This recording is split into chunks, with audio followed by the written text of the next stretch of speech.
Physics, chapter 19, questions number 7, 8, 9, and 10. Question number 7. Use the graphs shown in figure 19.15 to determine the values of the following quantities: amplitude, period, maximum velocity, and maximum acceleration. So, obviously, we can, there are three graphs here. First one is displacement time graph, the second one is velocity time graph, and the last one is acceleration time graph. So first part is they are asking for the amplitude. So the amplitude is taken from the displacement time graph. Amplitude is the highest displacement. So as you can see here, the highest displacement is 0.02 meters. That is this height. This height is the amplitude, right? I hope you can see that clearly. The highest displacement is what we are talking about. This particular part, that is the highest displacement, and then this height, which is 0.02 meters, is what gives us the amplitude. Then the time period. Once again, it is easy. We can take period also from here. Period is the corresponding time. That is, if we start from here, then the corresponding point is here. If we start from here, then the ending point is here. Right? From here to here, that is the period. Then 0.5 minus 0.1 is 0.4, or else from this place to this place, again it is 0.4. Whatever it is, it's quite easy. I hope you understood. If you have any difficulties, please ask questions. Then the next one is maximum velocity. So we can either take it from the displacement time graph, or we can directly take it from the velocity time graph. If we are going to take the displacement time graph, we need to identify where the maximum velocity is. Maximum velocity is when the displacement is 0. So that is at this point. You will have to draw a tangent at this point. That is when the displacement is 0, and then take its gradient. Or else, because velocity time graph gives you specifically exactly what it is, then we can directly refer to this. So this is somewhere between 0. It is a little bit above 0.30, and it is between 0.032 and 0.30. So obviously it is 0.31 meters per second is the maximum velocity. Then they are asking for the maximum acceleration. Maximum acceleration is at the furthest end. That is, either we take the gradient at the furthest end, or else we can directly refer to the acceleration time graph, and obviously it shows as 5 meters per second square. That is at this point only you have the highest acceleration, 5 meters per second squared. If you have any questions, please raise them. Right. Then moving on to question number 8. State at which point in an oscillation the oscillator has 0 velocity but positive acceleration.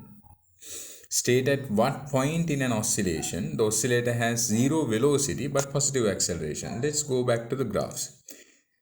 So what you need to understand is, what they're asking.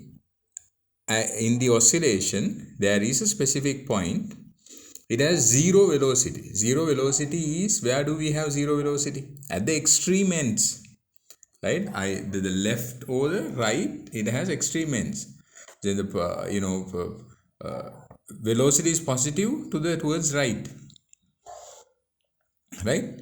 Then towards right at the same time, let's go to these graphs and see. Towards right, the acceleration is negative, because it is positive velocity but negative acceleration. Because if it was positive acceleration and positive velocity, that means it would continue to rise, it will never become zero. To cancel out the velocity or to reduce the velocity to zero, the acceleration needs to be zero, needs to be negative. So the positive acceleration is cancelled out by the negative acceleration. So then to the right, you have positive velocity but negative acceleration. At the furthest end, you will have zero. Furthest end to the right, you would have zero velocity, but you will have the maximum negative acceleration. So so our answer is going to be the other side, that is to the extreme left of the oscillation. It will have the maximum negative displacement, right? And acceleration would be towards right, therefore acceleration is positive. Then at the furthest end, it is going to be zero. I hope that made sense to you, right? So if you need further explanation, you can see it like this. Now at this point, it is going towards which direction? Negative acceleration means negative acceleration means it is going to the right. So this is going to the right. So this is going to the left, right, left. That is how it goes, right? So negative acceleration means the positive velocity is being reduced, right? So this is positive acceleration means negative velocity, so that is towards left. So that is the relationship. I hope you understood. If that did not make sense, tell me again, then I will explain it again. Then question number 9, look at the xt graph, that is the displacement time graph.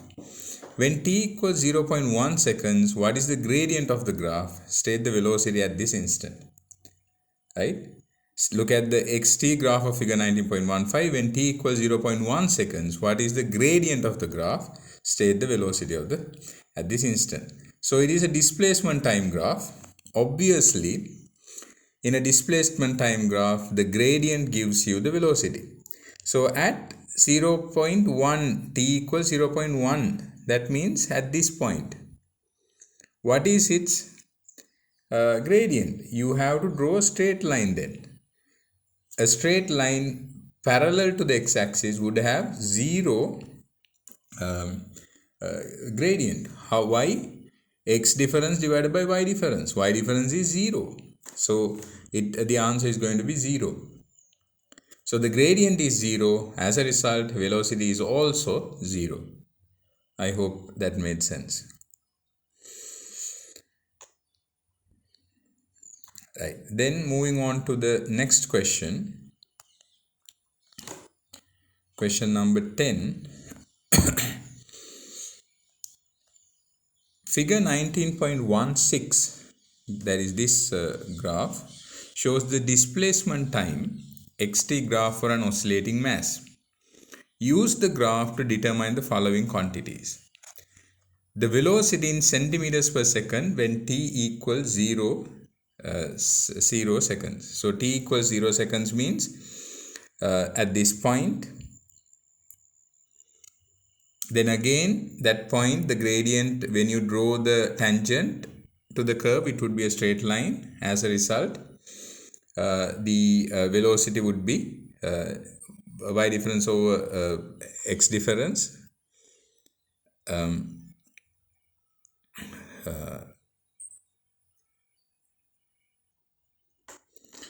So y difference over x difference.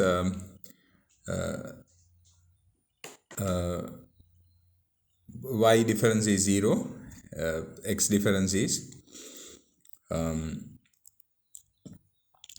a different value. So when you take that value, the answer is going to be 0. So as a result, you will have the velocity to be 0 meters per second.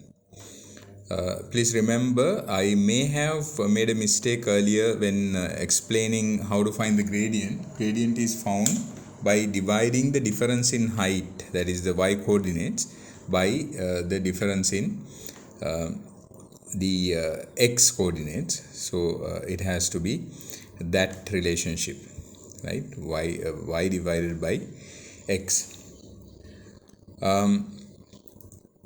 Then the maximum velocity in centimeters per second. So maximum velocity is when in a displacement time graph, maximum velocity is when the displacement is 0.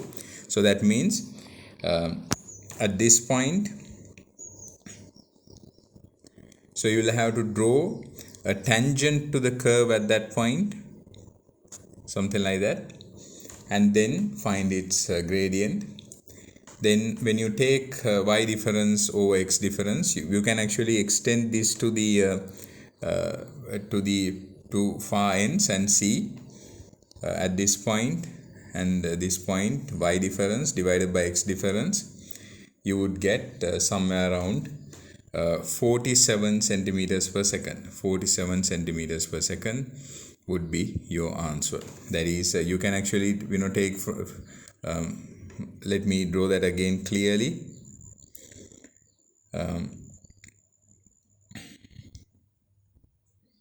You can draw the tangent like this, and this triangle you can take.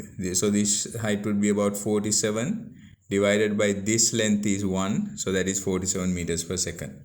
That is, y is 47, x is 1, therefore it is 47 meters per second. I hope that made sense.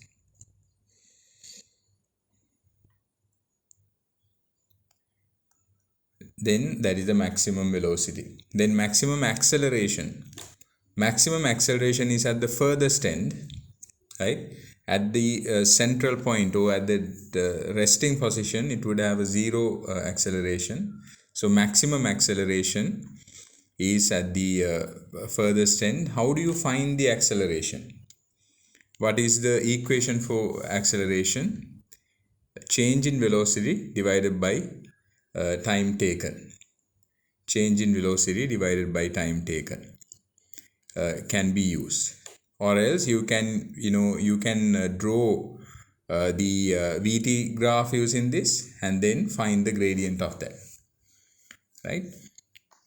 So now you know the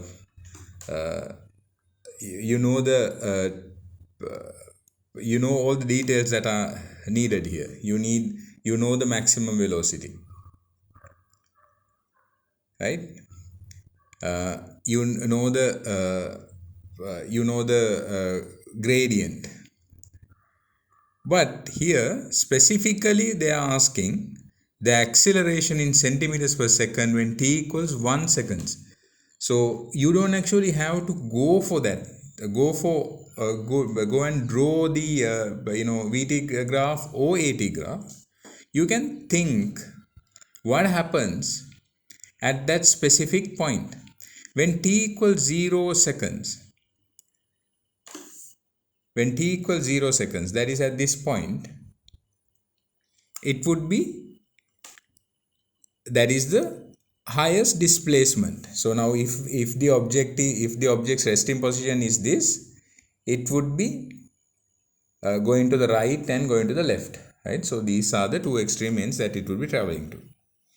Then at t equals 0 seconds, where is it? Maximum displacement means it is somewhere here, positive to the right, it has gone there. Then at t equals 1, the question is about t equals 1 seconds. So where is it now? So the maximum, but at t equals 1 seconds, it is the displacement 0 means it is here at the resting position.